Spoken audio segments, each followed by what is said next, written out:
Hey guys, welcome back to the second part of the video. As we mentioned earlier, the first part of the video is try to make sure you are able to download the Oracle, successfully install it, as well as be able to log into the Oracle. In this lecture, we try to look into how do we create our very first table in Oracle. As you see earlier in the class, this is the simple code to create a student table.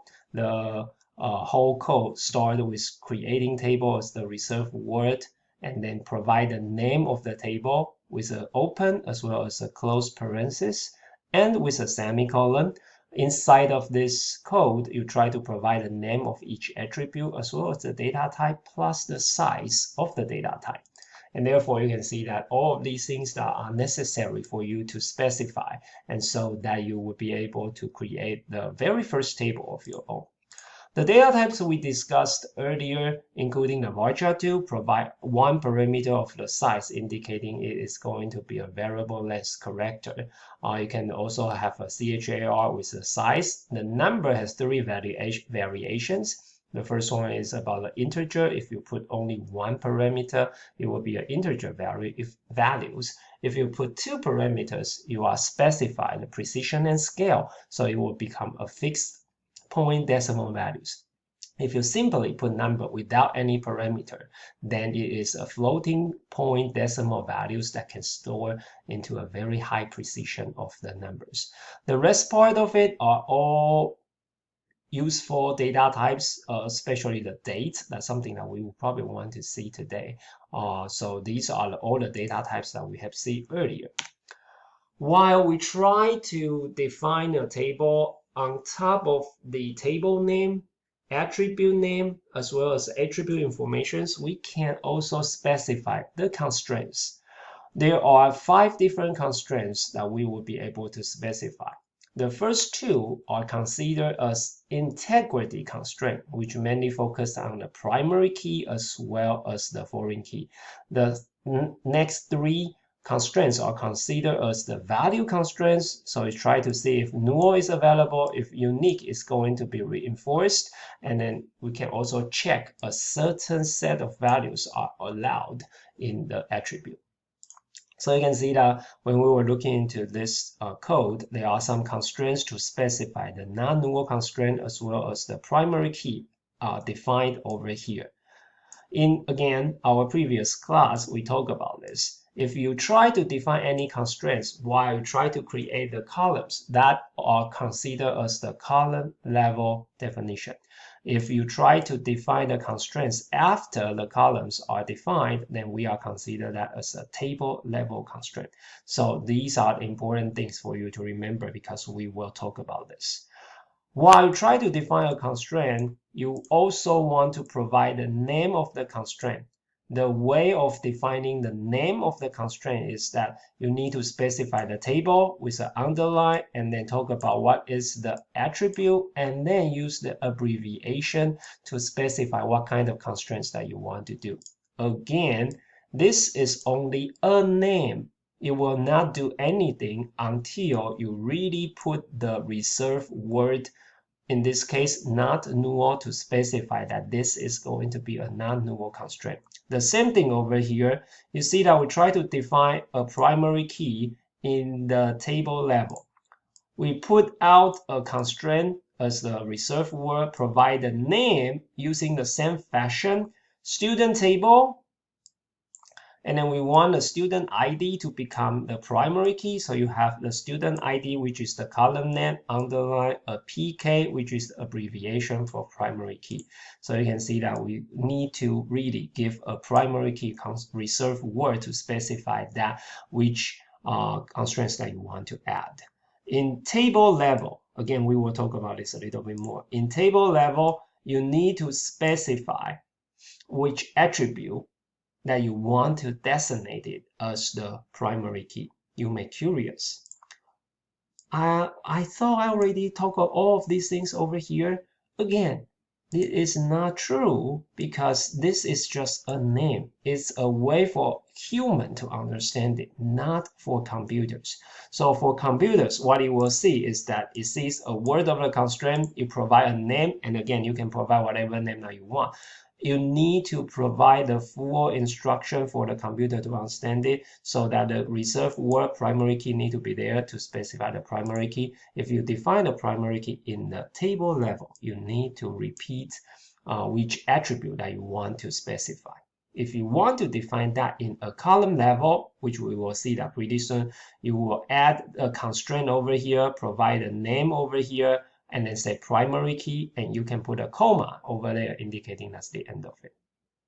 So naming the constraint is what we discussed over here. We want to put a table name, underline column name, underline the constraint type to specify a good name for the constraint.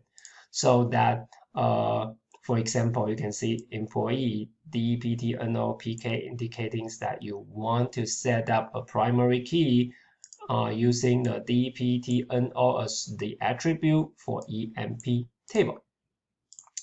The 5 constraint has their abbreviations that are commonly understandable. Primary key is PK, foreign key as FK, unique as UK, check as CK, non-null as NN. So that you will be able to define your constraints at 2 different areas. One is called column level, the other one is called the table level. For the column level constraint, referencing a single column and it's defined along with the definition of the column. So when you define the column, you define the constraint already. So all of the constraints, out of all of those 5 constraints, all of them can be defined at the column level, which means that when you try to define the attributes, you can define the constraints at the column level already. There is only one exception, and this is actually very special. This exception is that if your primary key is not just one single column, not just one single attribute, which means that you need to define a composite primary key, that is when you will not be able to define the composite primary key in the column level. So this is something that you need to remember. For the table level, you will be able to define whatever attributes, whatever constraints that you want. So a table level constraint references one or more columns and defines separately from the definition of the column, so that we call it a table level. Normally, it is written after all columns are defined, and you can also modify the table by adding more constraints into the existing table. All constraints can be defined at the table level except for the not null constraint, which means that not null constraint has to be defined at the column level. The logic behind it is that if it is going to be a non null attribute, while you're defining the attribute, you need to know that already. So that's why Oracle actually have this constraint saying that you can only define non-null constraints at the column level. So today we are going to focus on only one constraint, which is the primary key in my mind, which is the most important constraint that you have. The primary key constraint is also known as entity integrity constraint. It creates a primary key for the table. A table can have only one primary key constraint. So if a table uses more than one column as a primary key, which means it's a composite key, the key can only be declared at the table level. So this is actually a very important concept. Okay. So when you try to define a primary key, like we said, you can define that in 2 places. If you try to define that at a column level, indicating you try to define the primary key when you define the attribute. So you can see that DEPT, which is the one that we want to use to make it as a primary key, define the number, which is the data type, define the 2, indicating I want 2 space of the number, which means that it's going to be a 2-digit integer for the department ID. To add the constraint for primary key in back of it to form a column level constraint, you simply add the constraint as the reserved word, provide the proper name that we discussed, and then write down primary key so that the compiler will know you want to create a primary key for this attribute. As simple as that.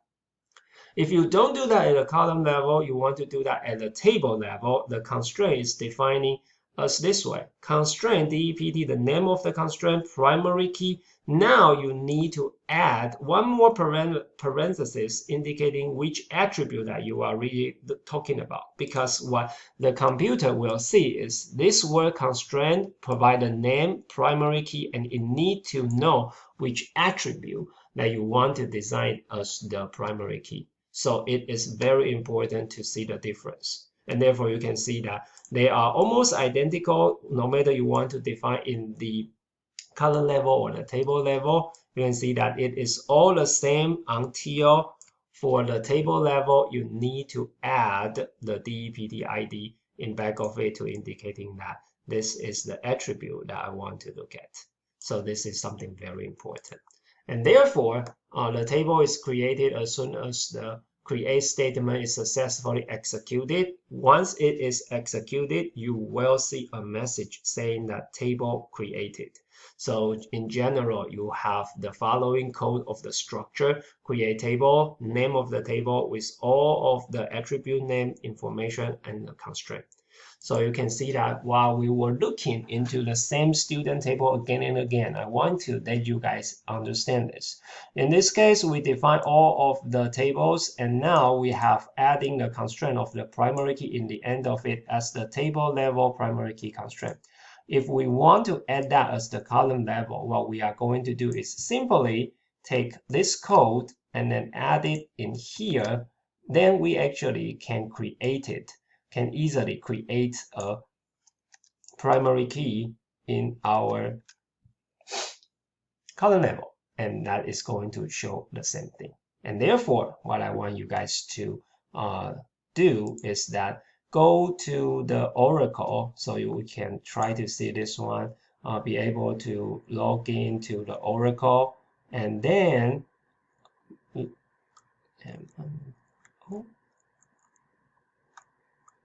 go into the Oracle, look into the code, and basically connect system, and then password is password for my side.